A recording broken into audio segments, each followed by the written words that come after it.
चलिए सीधे रुख करेंगे हरियाणा के पंचकुला का, जहां पर पासिंग आउट परेड में केंद्रीय गृहमंत्री अमित शाह संबोधित कर रहे हैं। हरियाणा के मुख्यमंत्री नायब सैनी भी मौजूद हैं। सीधे रुख करते हैं। एक कठोर प्रशिक्षण से बने हुए प्रशिक्षु थे और आपकी शपथ समाप्त होते ही अब देश भर में जिसकी शान है, ऐसे हरियाणा पुलिस के हिस्सा बन चुके, जो हरियाणा पुलिस को हरियाणा के करीब करीब 3 करोड़ की आबादी का और उसके पूरे भूभाग की सुरक्षा की चिंता करनी है। और हरियाणा जिस प्रकार की भूगोल को संजोता है, एक प्रकार से देश की राजधानी का भी रक्षा करने का जिम्मेदारी आपका ही बनता है। और एक गौरवमयी परंपरा के साथ आप सब जुड़े हैं, जहां कर्तव्य से ऊपर कुछ नहीं होता और कर्तव्य ही सब कुछ होता है, ऐसी परंपरा से आप जुड़े हैं। मुझे बताया गया विश्वास, दक्षता और टेक्नोलॉजी तीनों से आपको प्रशिक्षित करने का काम किया गया है। मैं फिर से एक बार आप सभी को बहुत बहुत बधाई देना चाहता हूं। मित्रों, हम सब जानते हैं कल 25 दिसंबर है और अटल जी का शताब्दी का वर्ष है। मैं यहां से पंचकुला में अटल पार्क में अटल जी की प्रतिमा का अनावरण करने जा रहा हूं। मित्रों, अटल बिहारी वाजपेयी एक जन्मजात देशभक्त, कुशल प्रशासक, हृदय से कवि, परंतु जहां देश की सुरक्षा और प्रगति का सवाल आता है, वहां चट्टान से भी ज्यादा कठोर और अटल थे। इन्होंने आपातकाल से लेकर कई सारे संघर्ष देश के लोकतंत्र को मजबूत बनाने के लिए किए।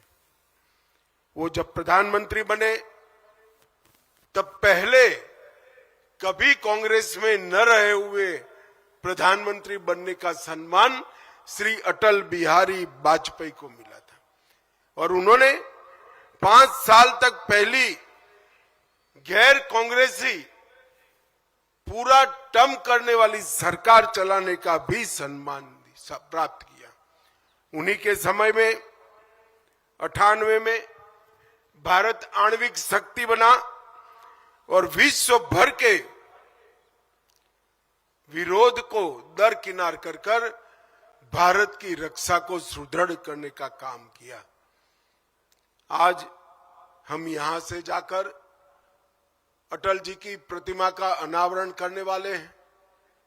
अटल जी की ये प्रतिमा कई सालों तक पूरे हरियाणा के युवाओं को एक आदर्श जीवन कैसा होता है, जन समर्पित नेता कैसा होता है, कुशल प्रशासक कैसा होता है और देश के लिए जीने वाला व्यक्तित्व कैसा होता है, इसकी मिसाल सबको देता रहेगा।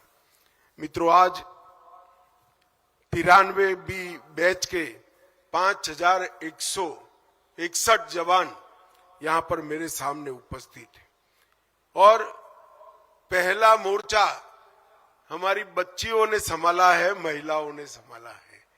मुझे देखकर बहुत खुशी होती है। मैं सभी को कहता हूं, बच्चियों के लिए एक बार जोर से ताली बजाओ जरा। रक्षा पंक्ति में, पहली पंक्ति में देश की युवा बेटी जब खड़ी रहती है तो देश की सुरक्षा का भरोसा अनेक गुना बढ़ जाता है मित्रों। पर इस परिवर्तन देश के लिए निश्चित ही शुभांकर ही होगा। 39 सप्ताह की व्यवस्थित, कठोर और दक्षता पूर्ण बनाने वाली एक ट्रेनिंग का आपने समापन किया है। मैं जब यहां आना चाहता था तब सैनी जी से कुछ डिटेल मंगाई थी, तो दो चीजें 93 बैच जो है वो दो चीजों में आगे की 92 बैच का रिकॉर्ड तोड़ने वाली है, क्योंकि ये पहली बैच है जिसमें 85% युवा ग्रेजुएट या डबल ग्रेजुएट है और वो आज पुलिस के साथ जुड़ रहे हैं। और ये पहली बैच है जिसकी औसत आयु सबसे कम मतलब 26 साल है। 26 साल की औसत युवा आयु में ही आप लोग गौरवमयी हरियाणा पुलिस से जुड़ रहे हैं। और जब आप हरियाणा पुलिस से जुड़ रहे हैं तब कौन सा कालखंड है? यही कालखंड है जहां अंग्रेजों ने बनाए हुए कानून समाप्त कर नए कानूनों की न्याय संहिता से देश की जनता को न्याय देने का काम करना है।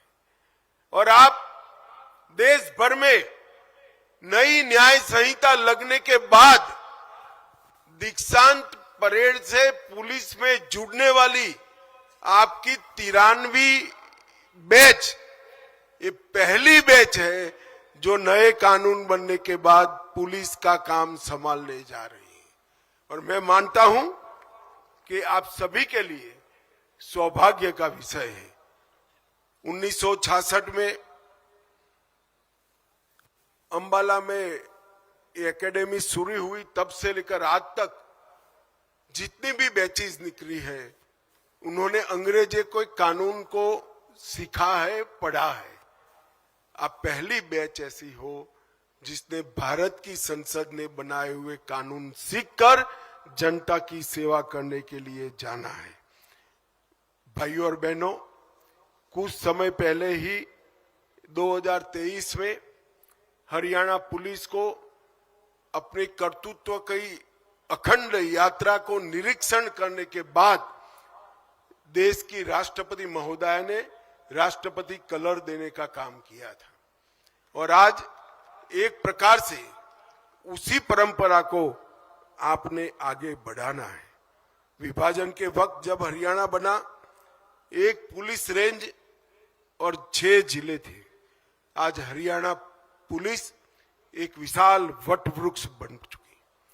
5 रेंज, 19 जिले, इसके साथ रेलवे पुलिस, साइबर क्राइम, कई प्रकार के पुलिस के अंग उपांगों से युक्त हरियाणा पुलिस देश भर की पुलिस में सबसे आगे रहने वाले पुलिस बल में शुमार होती है। 77,000 का आपका स्वीकृत क्षमता का कार्यबल हमेशा हरियाणा की जनता की सेवा के लिए उपलब्ध रहता है। मित्रों, आज जब आप जा रहे हैं तब कुछ साल पहले देश में 3 बड़ी चुनौतियां थी कानून और व्यवस्था की। वामपंथी उग्रवाद, जम्मू कश्मीर का आतंकवाद और नॉर्थ ईस्ट के अंदर काम करते हथियारी ग्रुप। मगर जब आप 10 साल के बाद ज्वाइन कर रहे हो, मोदी जी की सरकार बनने के 10 साल के बाद, तब ये तीनों क्षेत्र में शांति हो चुकी है और एक प्रकार से देश ये तीनों मोर्चों पर सुरक्षित है। परंतु आंतरिक सुरक्षा की जिम्मेदारी आज भी इतनी ही है। नई तकनीक को जनता की सेवा के लिए लागू करना ये आपकी बैच के लिए सबसे बड़ी चुनौती बनने वाली है। नए कानूनों में जो फॉरेंसिक साइंस का रोल तय किया गया है, कोई भी 7 साल की सजा से ज्यादा सजा प्राप्त कर देने वाला गुनाह, उसकी क्राइम सीन की फॉरेंसिक विजिट को कंपलसरी कर दिया गया है। और उसका उद्देश्य, एकमात्र उद्देश्य है कि दोषियों को सजा सुनिश्चित करना। जब गवाही व्यक्ति के आधार पर होती है तो कोर्ट में आपने पेश की हुई गवाही खरी उतरेगी या नहीं उतरेगी, इसका कोई गारंटी नहीं। परंतु गवाही जब तकनीक के आधार पर होती है तो कोर्ट में वो खरी उतरती है और दोषियों को जेल में भेजने का काम कर रही है। मित्रों, हरियाणा पुलिस ये 3 नए कानून और सारे सुधारों को लागू करने में देश भर में 1 नंबर का स्थान प्राप्त करती है। मैं हर सप्ताह सभी आंकड़े देखता हूं और यही परंपरा को आपको आगे बढ़ाना है। 112 की सूचनाएं, 1930 का कंट्रोल रूम जिस पर साइबर ठगी की फरियादें ली जाती है, ऐसे कई प्रकार के उपक्रम आज पुलिस के साथ जुड़े हैं और इसको मजबूत करने का काम आपको करना है। आने वाले दिनों में हरियाणा देश का अग्रणी राज्य बनेगा, मगर कुछ चुनौतियां भी दिखाई पड़ती है। नशा की तस्करी, मानव तस्करी, साइबर अपराध और एक्सटोर्शन करने वाले संगठित अपराध नेटवर्क, ये 4 चुनौतियों को हरियाणा पुलिस ने आने वाले दिनों में ढंग से निपटना पड़ेगा और आपका नेतृत्व इसके लिए कमर कस कर तैयार है।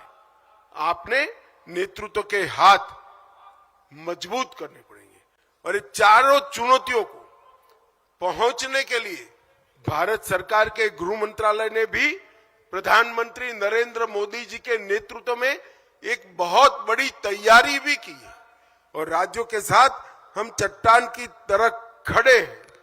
इस सारी चुनौतियों का सामना आप सब लोग निश्चित रूप से कर पाओगे।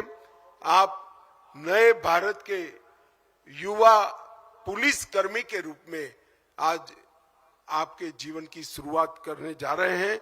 मैं हृदय से फिर से एक बार आप सभी को बहुत बहुत शुभकामनाएं देता हूं और आशा करता हूं कि आज जो आपने शपथ ली है वो शपथ आपको आपकी करियर में उत्कृष्टता के शिखर पर पहुंच जाएगी। और मैं नायब सैनी जी का भी धन्यवाद करना चाहता हूं।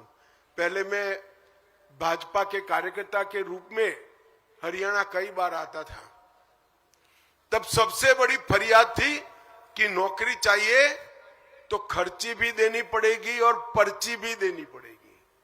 आप किसी जाति के हो तो नौकरी मिलेगी और आप में रिश्वत देने की क्षमता है तो ही नौकरी मिलेगी।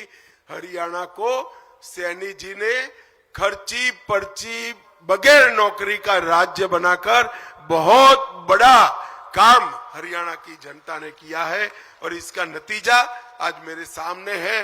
5000 युवा अपने मेरिट्स के आधार पर राज्य को सुरक्षित करने के लिए, राज्य की सेवा करने के लिए मेरे सामने खड़े हैं। इस शानदार परेड कर अपने योग्यता को भी आपने सिद्ध किया है।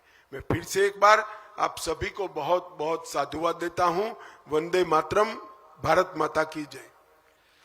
बहुत बहुत आभार माननीय केंद्रीय गृह एवं सहकारिता मंत्री श्री अमित शाह जी का उनके मार्गदर्शन और शुभ संदेश के लिए।